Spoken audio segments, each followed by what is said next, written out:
श्रीकृष्ण विष्णु मधुकैटभारे भक्तानुकम्पिन्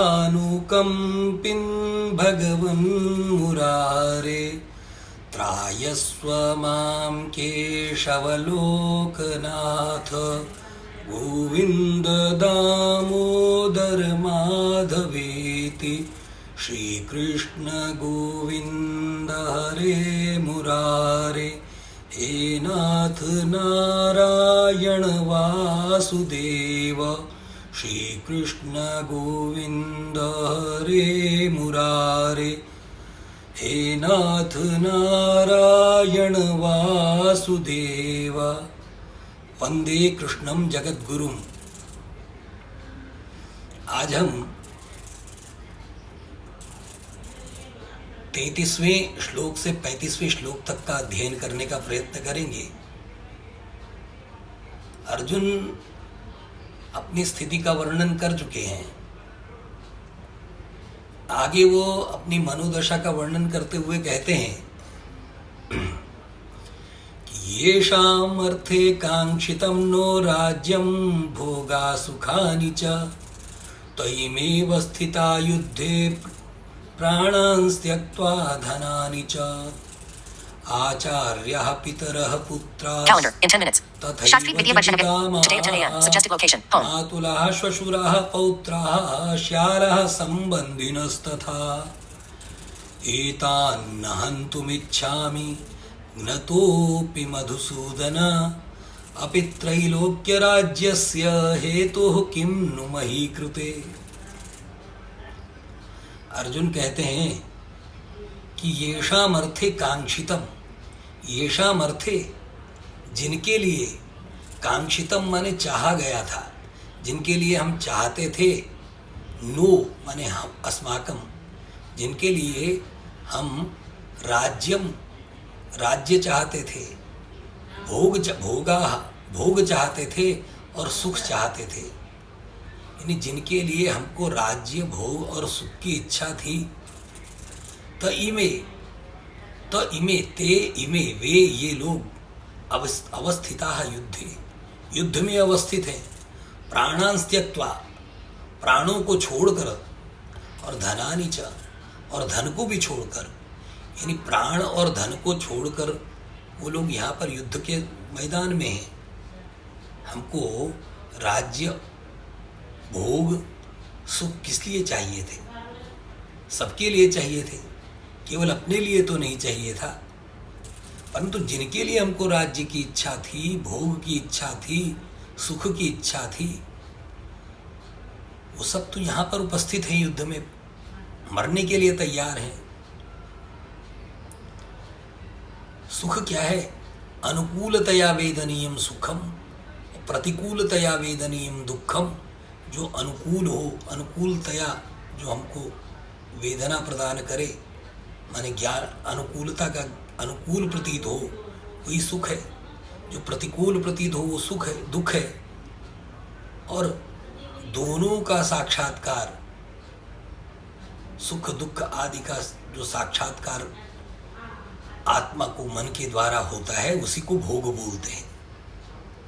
तो ये सब भोग सुख जिनके लिए अपेक्षित था, वो तो सब युद्ध के मैदान में यहाँ पर लड़ने के लिए उपस्थित है। और फिर कौन लोग हैं ये? दूसरा श्लोक बहुत सरल है, 34वां।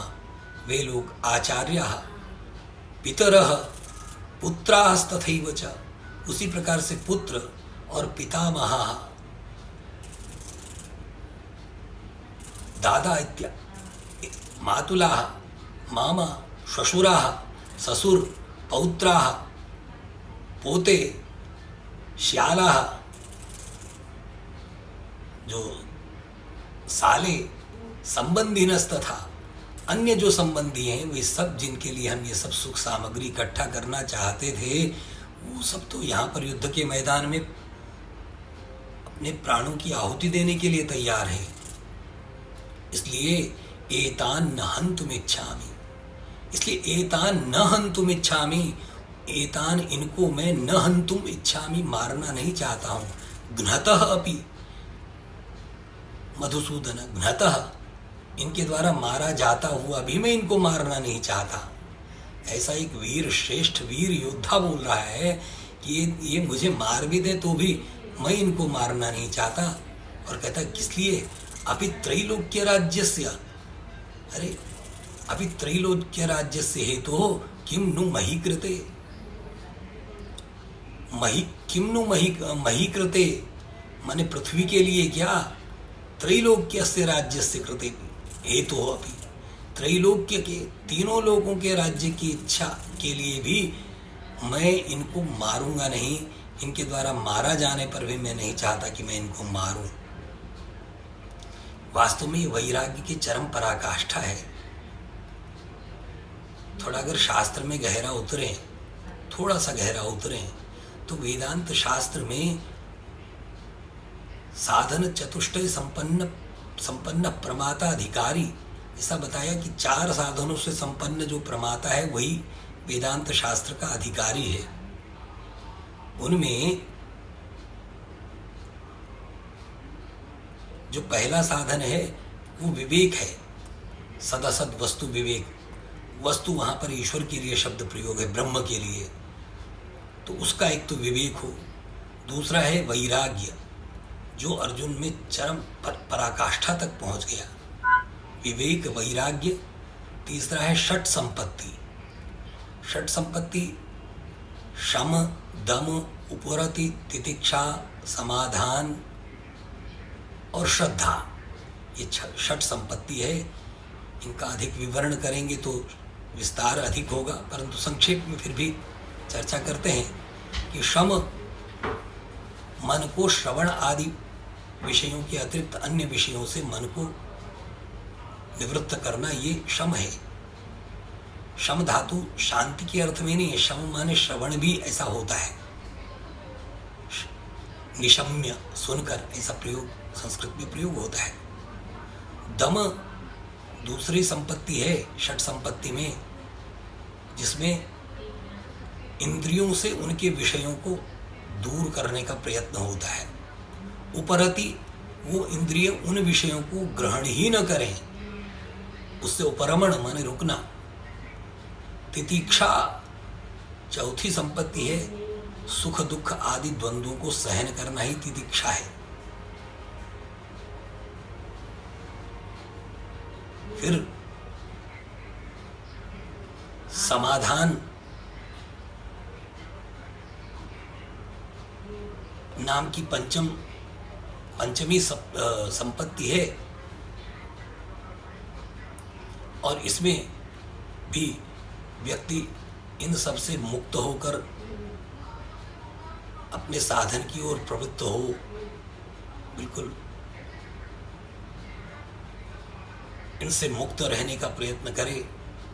श्रद्धा के लिए वहाँ कहा गया जो अंतिम संपत्ति है कि गुरुपदिष्ट वेदांत वाक्येषु विश्वास श्रद्धा। गुरु जी की जैसा कि चर्चा हुई थी कि श्रद्धा के कारण ही भक्ति, श्रद्धा किसी भी विषय को ग्रहण, किसी भी अध्ययन के विषय हो चाहे जानने का विषय हो, उसके प्रति श्रद्धा होना आवश्यक है।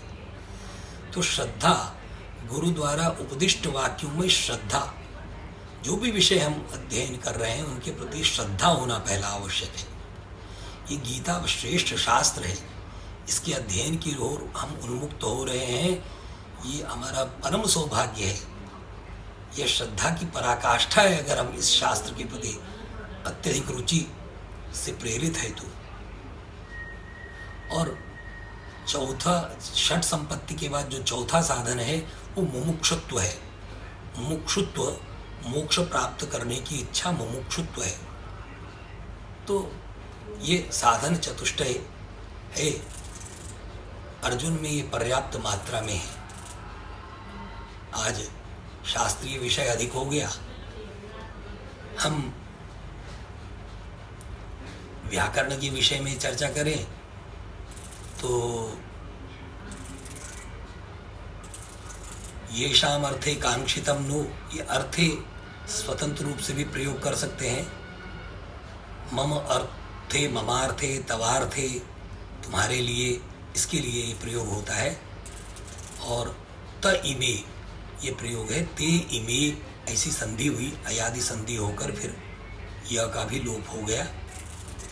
और इसके अतिरिक्त दूसरा श्लोक तो बहुत सरल ही था। तीसरे श्लोक में जो एतान न हंतुम इच्छामि, ये तुमुन प्रत्यय है। हम पठितुम इच्छामि, मैं पढ़ना चाहता हूँ। हम क्रीडितुम इच्छामि, मैं खेलना चाहता हूँ।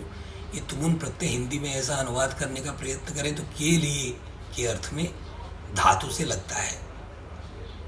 जिसकी जो मुख्य क्रिया है, जिसके लिए पहली क्रिया होती है पठितुम गच्छामि, तो गमन की क्रिया जिस क्रिया के लिए हो रही है वो जो क्रिया है उसमें तुमुन प्रत्यय का प्रयोग करते हैं। तो यहाँ एतान न हंतुम इच्छामि ऐसा प्रयोग किया।